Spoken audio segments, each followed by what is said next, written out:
Land titling act పై కూటమి నేతలు దుష్ప్రచారం చేస్తున్నారన్నారు సీఎం జగన్. భూములు లాక్కుంటున్నారని, దిక్కుమాలిన రాజకీయాలు చేస్తున్నారని మండిపడ్డారు.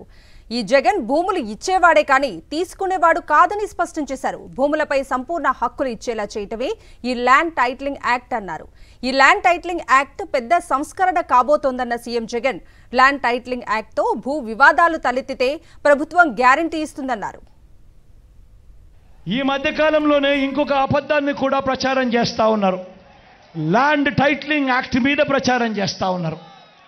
మీ ఇంటికంతా ఫోన్లు కూడా చేస్తూ ఉన్నారు. మీ అందరికీ కూడా IVRS ద్వారా ఫోన్లు కూడా చేసి మీ భూములన్నీ జగన్ లాక్కుంటాడు అని చెప్పి ప్రచారం చేస్తూ ఉన్నాడు. నేను అడుగుతా ఉన్నా, ఇంత దిక్కుమాలిన రాజకీయాలు చేస్తూ ఉన్న ఈ చంద్రబాబు, నువ్వు అసలు మనిషివేనా అని అడుగుతా ఉన్నాడు మీ బిడ్డ. ఈ సందర్భంగా మీ జగన్, మీ బిడ్డ భూములు ఇచ్చేవాడే కానీ భూములు లాక్కునేవాడు కాదు మీ బిడ్డ. అసలు చంద్రబాబు నాయుడు అడుగుతా ఉన్నా, అయ్యా అసలు నీకు ల్యాండ్ టైటిలింగ్ యాక్ట్ అంటే ఏమిటో తెలుసా చంద్రబాబు అని అడుగుతా ఉన్నా. అసలు ల్యాండ్ టైటిలింగ్ యాక్ట్ అంటేనే దాని అర్థం ఏమిటి అని అంటే, భూముల మీద సంపూర్ణ హక్కులు రైతన్నలకు ఎల్లవేళలా ఉండేట్టుగా ఒక యాక్ట్ చేయడమే, దాన్నే ల్యాండ్ టైటిలింగ్ యాక్ట్ అంటారు చంద్రబాబు. ఫస్ట్ అది తెలుసుకో అని అడుగుతా ఉన్నా.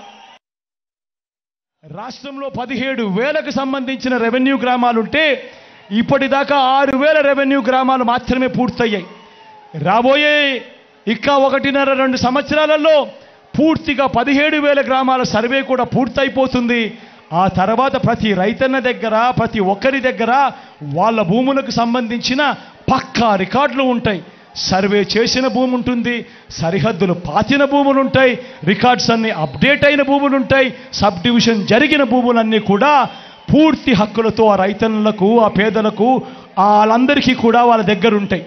అటువంటి పరిస్థితిలో, ఆ పరిస్థితి వచ్చిన తర్వాత ఈ ల్యాండ్ టైటిలింగ్ యాక్ట్ తీసుకొని వచ్చి ఏ స్థాయిలోకి తీసుకొని పోతామోనంటే, ఆ భూములకన్నిటికీ వివాదాలు ఏదైనా వస్తే ప్రభుత్వం గ్యారంటీ అని చెప్పే పరిస్థితిలోకి తోడుగా ఉండే కార్యక్రమమే ఈ ల్యాండ్ టైటిలింగ్ యాక్ట్ అన్నది ప్రతి ఒక్కరూ కూడా తెలుసుకోమని కోరుతూ, చంద్రబాబు చెప్పే అబద్ధాలు, చంద్రబాబు చేసే మోసాలను ఏ ఒక్కరూ కూడా నమ్మొద్దు అని చెప్పి ప్రతి ఒక్కరిని కూడా ప్రార్థిస్తా ఉన్నా.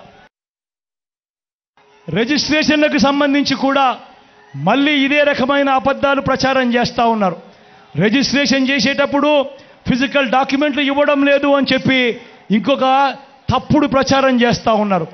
అయ్యా చంద్రబాబు, ఈ సందర్భంగా నీకే చెప్తా ఉన్నా, ఇప్పటిదాకా ఏకంగా 9 లక్షల రిజిస్ట్రేషన్లు జరిగాయి కార్ 2 సాఫ్ట్వేర్తో.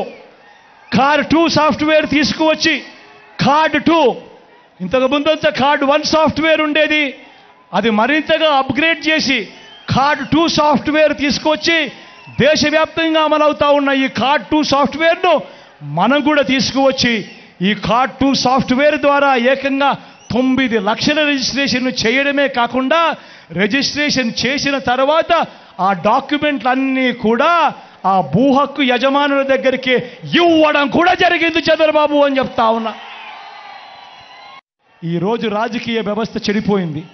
ఏకంగా ఇళ్లకు ఫోన్ చేస్తూ ఉన్నారు. ఫోన్ చేసి ఇలాంటి తప్పుడు ప్రచారాలు, తప్పుడు అబద్ధాలు ఇవాళ చెప్తా ఉన్నారు. ఇంతటి దారుణంగా జరుగుతూ ఉన్నాయి. కాబట్టి మీ అందరితో కూడా నేను కోరేది ఒకటే, వీళ్ళు చెప్తా ఉన్న అబద్ధాలన్నీ నమ్మకండి, వీళ్ళు చెప్పున్న మోసాలన్నీ కూడా ఏ ఒక్కరూ నమ్మొద్దండి. మీ అందరికీ కూడా నేను ఒకటే చెప్తా ఉన్నా, మీ బిడ్డ వల్ల మీ ఇంట్లో మీ అందరికీ కూడా మంచి జరిగి ఉందా లేదా అన్నది మాత్రమే కొలమానంగా తీసుకోండి అని అడుగుతా ఉన్నా. మీ బిడ్డ వల్ల మీ ఇంట్లో మీకు మంచి జరిగి ఉంటే మాత్రం మీ బిడ్డకు మీరే సైనికులుగా నిలబడి అని చెప్పి మాత్రం మీ బిడ్డ కోరుతా ఉన్నాడు మీ అందరితో కూడా.